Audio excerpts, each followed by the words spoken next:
Welcome back. Still to come, Martin Kemp, plus the amazing story of one woman's battle against the odds. That is coming up in just a moment. But first, two ladies not in aprons and a mound of sticky dough, and National Honey Week apparently this week. What could go wrong? Have we got sticky dough? No, we haven't got sticky dough. We've got a sticky mixture though, look. Yeah. Look at this one here. That's good. That's Look at sticky this. enough. Here it is. Here's the cake. Now, this is my mother's recipe, and when I had the hotel, I actually used Is it this. Really your mother's? Are Yes, you doing a honestly, Gino? no. I can't comment on that. We had afternoon tea, and I think when people go to a hotel, they wanted to have proper cake. Yeah. They didn't want highfalutin sponges, and so this was my mother's recipe, and we'll come on to it in a second, but it's very, very clever. I've changed it slightly, I haven't told her that. So, and then, because I had pastry chefs that couldn't make cakes, a lot of them can't make cakes. They're very good at making croissant and bringing on something else, but they can't make cakes. The WI, I used to go to the shop and they used to make all my cakes for me. Really? So their Genoa cake, their Madeira cake, which is fantastic. Oh, and then the lovely. government stopped it. The government stopped it about mid-90s. Ah. But this is her recipe, and I take no credit for it, I'm afraid. But the thing about a fruit cake is, one thing I have learned is it can be really dry and crumbly, and that's because you don't either soak the fruit or boil the fruit. Or it could be really heavy and just Really go heavy. thunk in your Exactly. stomach when you eat it. So this is a dried fruit essentially. As you've got it, I'll show you here. There's a dried fruit. Now, if you put that into a cake, however much egg you put in or water, at some point when that's cooked, that's going to absorb and Yeah. reconstitute and draw out the sponge. It's common sense, really. Yes. Yeah. But so this is how you do it. So in here I've got a mixture of all sorts, a bit of mixed peel, some cherries, a bit of sultanas and raisins in a pan. Feels like Christmas. Feels like Christmas. But not. This is the secret. Then you put water. OK. You put sugar. I'll put all that in because I'm going to put some honey.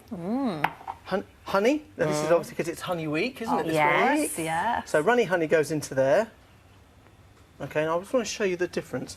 A little bit of butter. I was going to... Are you putting that all in? Yeah. Are you really? Hang on. This is going to taste good, though, you see. You can Says use, it all, doesn't you it? can use a margarine. Nah. And it does work. However, this will feed 12 to 14 people. OK. So, you know, pro rata... In your house, maybe. yeah, OK. Pro rata, it's not too bad. That goes in as well. There's only 250 grams or 25 grams. Now, you bring that to the boil. Once it simmers, you turn it down and leave it for 1 minute and turn it off. And you cover it and leave it. So that if you can leave it overnight, you'll see how that fruit has plumped up. So ideally, you would leave it overnight as well. If you can, yeah. It just, and you've got it to go completely cold, because if it's warm, when you put the egg in, it'll cook the egg. Right, It of looks course, yummy. yes. So that if you can leave it, the better. So, where are we? Let's go back up here. So Do you then do a what Christmas cake like this as well? you can do, but with Christmas cake, I found I think it's something like for every 500 grams of fruit, you only put 1 tablespoon of alcohol. A lot of people put loads. Yeah, and you loads, keep don't need pouring to. it. And when you're feeding it, it's 1 tablespoon a month. That's what I was always taught. I'm glad right, we're prepared okay. for Christmas Yeah. now. Well, it's not that far away, is it? So, fruit goes into the bowl. Yeah. And as you can see, how it's really plumped up beautifully and nice and juicy. Then you add. Here I've got a little bit of bicarbonate soda, a bit of cinnamon or mixed spice. It's really up to you. That goes in like so, tiny That's good. amount. That gives such a flavour, even that tiny little pinch, doesn't it? Even that tiny little pinch. And it's not a Christmas cake. It just brings out the flavour of the fruit. 3 beaten eggs. They go in. Now, if you imagine that was hot, they would obviously cook, as I said right now. Surface in flour. In that goes. And all you do is just bring it together. See, that is a very bung it all in the pot type thing, isn't it? Bung it all I in. do like that. it I is. can't Now, really go wrong. You've got to be slightly careful that if you don't sieve the flour, you get lumps of the flour, you will end up with little bits of flour into the mix. Okay. And also, if you overwork it, because of the gluten in the flour, you'll end up with quite a tight sponge. OK, so Not a just be a loose bit sponge. careful. Yeah. So you don't want to go too mad. And bear in mind, because it's self-raising flour also, works on a 2-stage process because it's got a raising agent in it.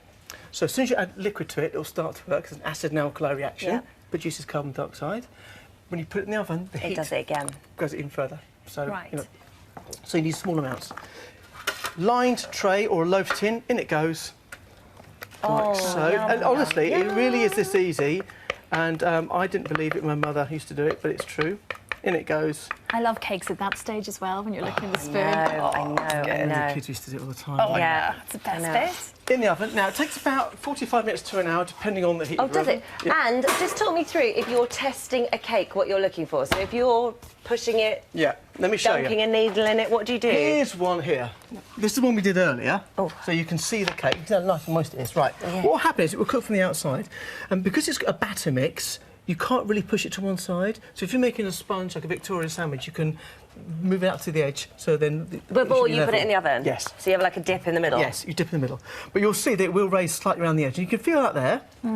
Yeah. OK? Oh, And then gosh, it is quite squidgy. Yeah, but you feel there, it's slightly more dense because it's Yeah. slightly undercooked inside. Right, OK. And it will wobble. That's what you want it to Yeah, be. yeah. You can just, when it's nearly cooked, it will just wobble. Turn the heat down slightly, and if it goes a bit too brown, then I just pop a little piece of foil over the top just to stop it overcooking. OK. So you don't bother putting in a... No, you can do. But there's two ways of doing that. You can put the knife in, Yeah. take it out, and just use your finger, and you can feel whether it's hot or not. Oh, I Right, see. yeah. We used to use the bottom of our lip when we were doing chocolate work years and years ago, Right. because it's very sensitive, and you can tell. Sensitive. But also, it should come out completely clean. Like Oh, that. OK. But Now- obviously, if it's also completely clean, it could be because it's completely overcooked. Yes, but it'll be black on the outside by then, so you probably know Oh, that. right, OK. Now, the thing about this cake also is you've got to leave it, like all good sponge cakes, like brioche, croissant, bread. If you can leave it and then re-warm it or eat it the next day, it's far better.